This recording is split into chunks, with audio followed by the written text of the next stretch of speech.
I don't like this one. Matthew chapter 25. Jesus is back with another parable.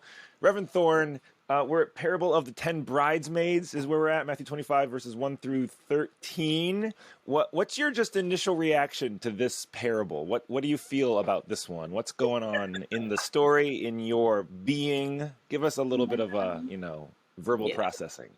Yeah, I don't like this one. I don't like people getting left out.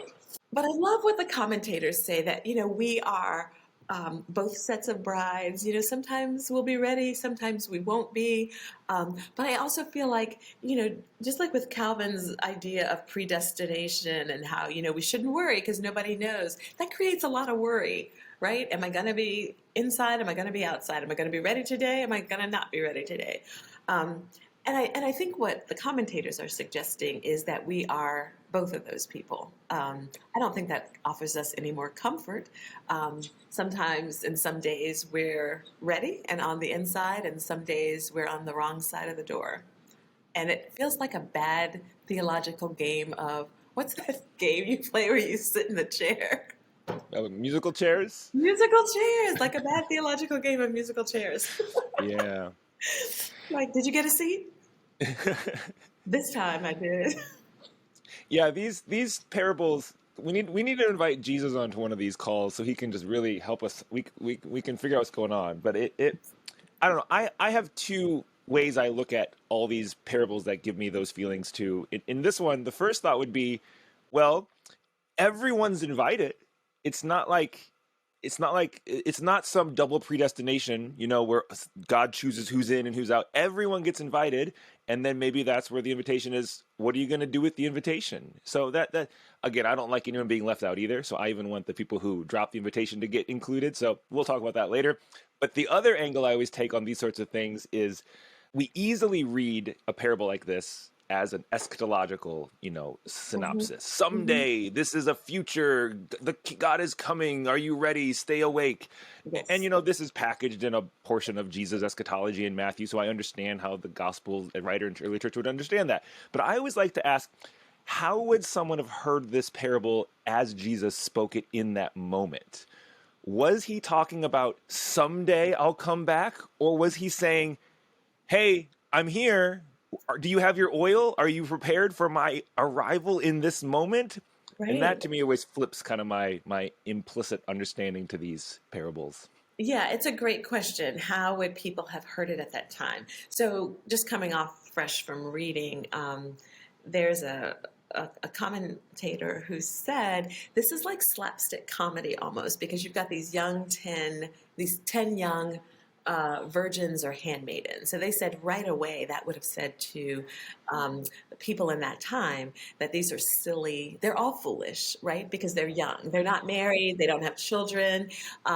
And so for some reason, half of them happen to bring oil and half of them don't. But we call that we say wise ones and foolish ones. But there's this undercurrent of foolishness simply because they're young. They're probably what? If they got married like around 14, what? They're probably 12. They're my kid, right? They are my kid. So there's a slapstick comedy to it. There's also a slapstick nature when the ones with the oil say, you should go and get oil. It's midnight. And so he's like, where are they running to get oil at midnight? Nowhere. So then they're like, oh, we can't get any oil. And then they come back and the door is shut. And of course, we think God is generous, God is loving, God is forgiving, the door will open. But then there's like this, again, this flip. And we're all shocked that they get left out. And what the community would have thought is we are those people. We sometimes miss the open door and get left on the outside. And I hate that. So, of course, I like to preach this sermon where I talk about this notion of, because again, when you think about God's economy and you think about a capitalistic society, we very much, I think, resonate with this story. If I got mine, I'm going into the party and later for you. Well, what if those five had given a little oil to the other five, and then everyone could have gone, as you said, to accept the invitation together. And I like that interpretation. It is not Nobody's preaching that interpretation. I have totally probably twisted the text. But I do, when I'm thinking about women, and again, it's Women's History Month, I appreciate the notion that sister friends would help out their sister friends who are without the oil. It's easy to focus on what the parable is saying. Are you Mm, twisting the words? Does it say that? And we miss out on what the parable is doing. The right. point of a good story isn't to recite it verbatim every time, but it's to elicit an emotional response and that sort of wrestling and the what ifs. And what if the five had shared? What if all 10 had said, who cares? We're having fun here by ourselves. Let's have our own party. Like, Mm-hmm. those are, I think, are the parallel universes we need to explore in these parables to really soak into the possibilities of what Jesus might even be opening us into, rather than just the fixed, it only means one thing, and did you mean it? Did you read it correctly or not? It's like, no, it's a Sure. story. It's a door to Yeah. step into and discover something and Right. all the Because this things. parable has a dangerous tone to it as well, which of course we see in our society, which is this notion of righteousness. I actually deserve to go to the party because I had oil. It's like, well, you had oil today, but some days you may not have oil. And so I think the stark contrast that gets set up, I think, as you're suggesting, invites us to poke at it because that doesn't define the Jesus or the God who is forgiving, or the God who gives everyone a day's wage, whether they work a day's labor or not. So maybe I don't know if Jesus is poking a little fun and saying, don't get confused, don't think, well, I'm certainly going to have my oil, and I'm certainly going to the banquet. Is this the kingdom of God, or is this the kingdom again of man? Have we made God again in our own image so that we can say those people don't get to come? Mm. Whew. There you go. There's like 2.5 sermons somewhere in there, I think. At least. And you brought up, these are 10 young women, 10 bridesmaids, 10 handmaids.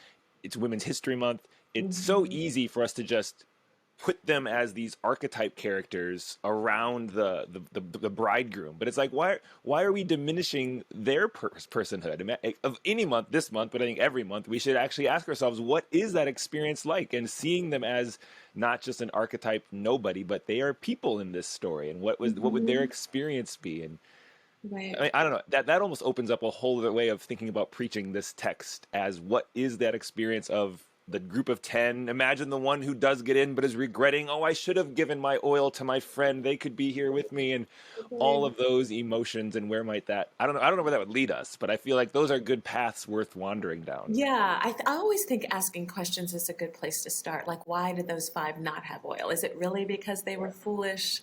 I don't know. Again, they were all would have been read as foolish because they simply were young people.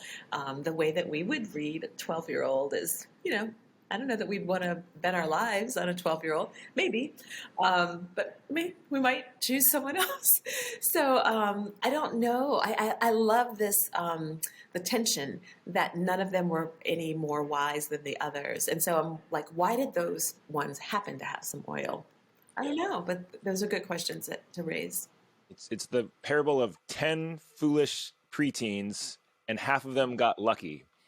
And at the same time, it's the parable of the bride or the owner of the house who locks out preteen girls. Like, what's going on? That image of, I don't know, you go. It's like, open the door, let the kid in. That image, I wonder what response that would have elicited in Jesus' hearers. Would they have had outrage? Why is that person locking them out? Open the door. Like, why are we okay with that scene in the story? That should be this rage. Right, except I think that we often locate ourselves with the righteous. So we Yes. think, Oh, well, those people didn't do what I would have done. I yeah. would have had oil. Would you?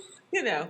And I think that's what the commentator is inviting us to locate ourselves in both places. And I think it also invites a certain humility because in the same ways that we say no one knows the day or the time that the bridegroom is coming, no one knows who's going to be ready. Um, and again, I think there's a little.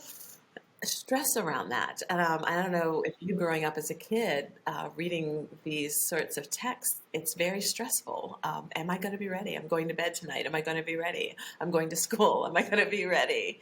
I'm out without my pack of oil. And, so Yeah. I think we read these stories and think we're only the good person, or, we're only the wheat, never the weeds. We're only the Yeah. ones with the oil and never the ones without. And we're all of that. Hmm. So, and I think that's the good news, is that not in this parable, certainly, if we make the feast the kingdom of God, it's not good news that some people Yeah. get left out. But, Matthew is a gospel. And I read this somewhere. I really wish I need to find out who to attribute it to. That says we're either scared into faith, Hmm. wooed into faith, or trained into faith. And these last couple of parables, these last few weeks have been, I think, the scary ones, Yep. right? Yeah. It's like, Yep. you better get it together. You're going to get left on the wrong side of the door. Like, woo.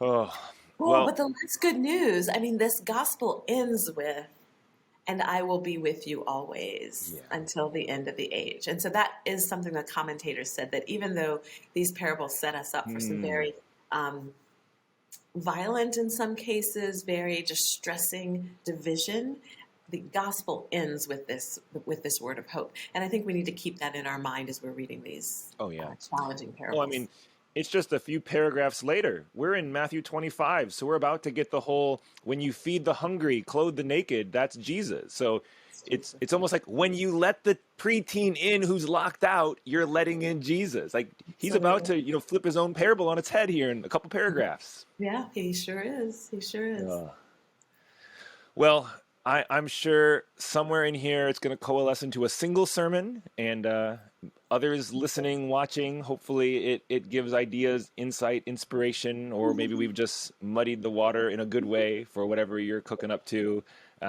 But this is the fun of this world and this work of we take an ancient book and we try to read it 2,000 years later and hold it in a way that it still offers meaning and inspiration Mhm. and that's the challenge and the the fun at the same time, I think. So Absolutely. everyone watching, ideas, questions, comments, put them in a comment. You know the drill. We'd love to hear what you're thinking, what you're feeling about this. How do you understand this parable? What are you? Which side of the door are you on? How do you feel about all this? And we're in the middle of Lent, so all the Lent stuff is going on. If you're not connected to our Riverside Lent stuff, go to trcnyc.org/Lent, and you can find out everything about all things Lent. There's lots of stuff going on that you can stay connected to. One of them will be this coming Sunday and this sermon you're preaching in Lent. So, Reverend Thorne, always wonderful to talk about all of this with you. We'll have to do it Always again next week. looking forward to it.